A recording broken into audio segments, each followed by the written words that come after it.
Hello भाइयों और बहनों, आज हम लोग पढ़ने जा रहे हैं प्रकाश विद्युत प्रभाव क्या है। प्रकाश विद्युत प्रभाव के प्रायोगिक निष्कर्ष लिखिए तथा इसके समझाने में चीर सम्मत सिद्धांत को क्यों असफल रहा इसको समझेंगे। और आइंस्टाइन वाला हम अगले वीडियो में पार्ट 2 में हम बताएंगे। तो चलिए शुरू करते हैं। प्रकाश विद्युत प्रभाव क्या है। तो प्रकाश विद्युत प्रभाव जब धातु तल जैसे जस्ता और लेड पर पराबैंगनी प्रकाश डाला जाता है तो धातु तल के इलेक्ट्रॉन जो हैं मुक्त होकर के उत्सर्जित होने लगते हैं। अब मान लीजिए कोई भी हमारे पास ये चित्र के माध्यम से आप आसानी से समझ जाएंगे। तो यहाँ पास आप चित्र देख रहे हैं, जो हमारे पास ये एक चित्र है जस्ते तथा जस्ते का प्लेट। अब इस पर हम पराबैंगनी प्रकाश हम इसमें डाल रहे हैं, तो इसमें से जो धातु का तल है उसमें से इलेक्ट्रॉन जो है उत्सर्जित होने लग रहे हैं, मुक्त होने लग रहे हैं।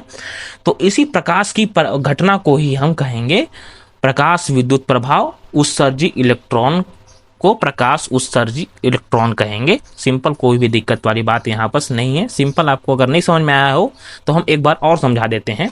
जब किसी धातु की प्लेट है, हमारे पास एक जस्ते की प्लेट, और उसमें जब पराबैंगनी प्रकाश डालते हैं तो उसमें से इलेक्ट्रॉन उत्सर्जित हो जाते हैं, मुक्ति, उसे ही हम कह देंगे प्रकाश विद्युत प्रभाव। और उत्सर्जित इलेक्ट्रॉन को हम कहेंगे प्रकाश इलेक्ट्रॉन। सिंपल। अब हम चलते हैं आगे। जब हम हमारा प्रकाश विद्युत प्रभाव संबंधित तथा निम्न है, तो प्रकाश विद्युत प्रभाव संबंधित तथा निम्न है। तो धातु तल पर प्रकाश के गिरते हो, जब धातु तल पर प्रकाश गिरते हैं तो इलेक्ट्रॉन उत्सर्जित होने लगते हैं। सिंपल, कोई भी दिक्कत वाली बात नहीं है, वही चीज आपको लिख देना है। और जब प्रकाश इलेक्ट्रॉनों का उत्सर्जन तभी संभव है जब धातु तल पर आपतित प्रकाश की आवृत्ति जो है वो न्यू होनी चाहिए। जब इलेक्ट्रॉनों का उत्सर्जन तभी संभव होगा, जब हम इलेक्ट्रॉनों का उत्सर्जन मतलब जो हमारे इलेक्ट्रॉन जो बाहर निकल रहे थे तभी संभव होगा जब धातु तल पर आपतित प्रकाश की आवृत्ति जो है वो न्यू होनी चाहिए और एक निश्चित न्यूनतम आवृत्ति V0 से या फिर V0 आप कह लीजिए V0 से अधिक हो, तब हम उसको V0 को ही देहली आवृत्ति कहते हैं। जब इसकी प्रकाश की आवृत्ति न्यू होनी चाहिए, न्यूनतम आवृत्ति, तथा एक निश्चित न्यूनतम आवृत्ति V0 से अधिक हो तो V0 को ही हम कहेंगे देहली आवृत्ति। अब उत्सर्जित इलेक्ट्रॉन की संख्या आपतित प्रकाश की तीव्रता पर निर्भर करेगी, ना कि उसकी आवृत्ति पर। जो हमारा उत्सर्जित इलेक्ट्रॉन, जो हमारे इलेक्ट्रॉन्स बाहर निकल रहे थे, तो वो पराबैंगनी प्रकाश जो आपतित हो रही थी तो उसी की तीव्रता पर निर्भर करेगी। जो हमारी उसकी जो होती है इलेक्ट्रॉनों की संख्या जो होती है प्रकाश की आपतित प्रकाश की तीव्रता पर निर्भर करेगी, ना कि उसकी आवृत्ति अर्थात न्यू पर। सिंपल। अब यहाँ पर जो हमारे आता है उत्सर्जित इलेक्ट्रॉनों की अधिकतम गतिज ऊर्जा। अब उत्सर्जित इलेक्ट्रॉनों का जो गतिज है, गतिज ऊर्जा काइनेटिक एनर्जी 1/2 mv² द्रव्यमान गुणित आयतन 1/2। सिंपल। तो आपतित प्रकाश की आवृत्ति पर निर्भर करेगी, ना कि आपतित प्रकाश की तीव्रता पर। अब जो हमारा इलेक्ट्रॉन उत्सर्जित की अधिकतम गतिज ऊर्जा, जो हमारी गतिज ऊर्जा होगी उत्सर्जित इलेक्ट्रॉनों की, वो आपतित प्रकाश की आवृत्ति पर निर्भर करेगी, ना कि उसके आपतित प्रकाश की तीव्रता पर। सिंपल, कोई भी दिक्कत वाली बात तो यहाँ पर नहीं है। तो अब हम चलते हैं चीर सम्मत सिद्धांत को सफलता क्यों नहीं मिली।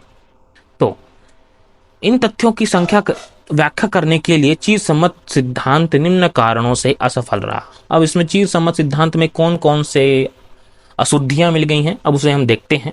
तब चूंकि प्रकाश तरंगों द्वारा संचरित ऊर्जा प्रकाशित क्षेत्रफल में उपस्थित सभी इलेक्ट्रॉनों के विपरीत होंगी, अतः इलेक्ट्रॉनों द्वारा उत्सर्जन के लिए आवश्यक ऊर्जा। अब इसमें देख सकते हैं, चूंकि प्रकाश तरंगे द्वारा संचरित ऊर्जा प्रकाशित क्षेत्रफल से उपस्थित सभी इलेक्ट्रॉनों के विपरीत होंगी, अतः इलेक्ट्रॉनों द्वारा उत्सर्जन के लिए आवश्यक ऊर्जा संचित करने में कुछ समय लगता है। अब यहाँ पर जो हो रहा है हमारा, जैसे इस साइड से अब प्रकाश आ रही है और इस साइड से हमारे जो है इलेक्ट्रॉन उत्सर्जित हो रहे हैं, तो इसको जो हमारा होता है इसमें कुछ करने में कुछ समय लग जाता है इसमें। और जब प्रायोगिक द्वारा पाया गया कि धातु तल पर प्रकाश के गिरते हों उसमें इलेक्ट्रॉन उत्सर्जित होने लगते हैं। सिंपल, इसमें कुछ समय लगता है और गिरते ही जो हमारा जब प्रयोगों द्वारा हमने प्राप्त किया कि इसमें गिरते ही इलेक्ट्रॉन उत्सर्जित होने लगते हैं, और उसमें जो हमारा चीरसम्मत सिद्धांत में उन्होंने बताया था कि यह जो हमारा इलेक्ट्रॉन है वह कुछ समय लगाते हैं। सिंपल। अब चीरसम्मत सिद्धांत के अनुसार आपतित प्रकाश की तीव्रता बढ़ाने पर तरंगों का आयाम बढ़ेगा, जिससे तरंगों द्वारा संचरित ऊर्जा बढ़ेगी। फलतः धातु से मुक्त इलेक्ट्रॉनों को अधिक ऊर्जा मिलेगी, जबकि प्रायोगिक तथ्य इसका विपरीत है।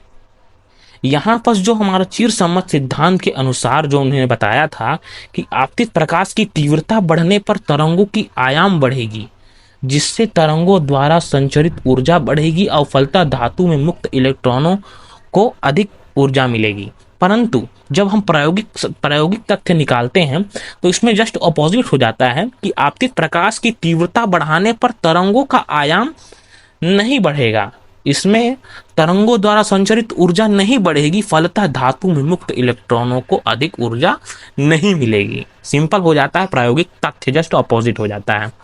अब उसके पश्चात जो हमारा चीरसम्मत सिद्धांत में अनुसार आपतित प्रकाश की आवृत्ति कुछ भी हो, धातु तल से इलेक्ट्रॉन उत्सर्जित होने चाहिए, जबकि प्रायोगिक में पाया गया कि इलेक्ट्रॉनों के उत्सर्जन के लिए आपतित प्रकाश की आवृत्ति एक निश्चित आवृत्ति V0 से अधिक होनी चाहिए।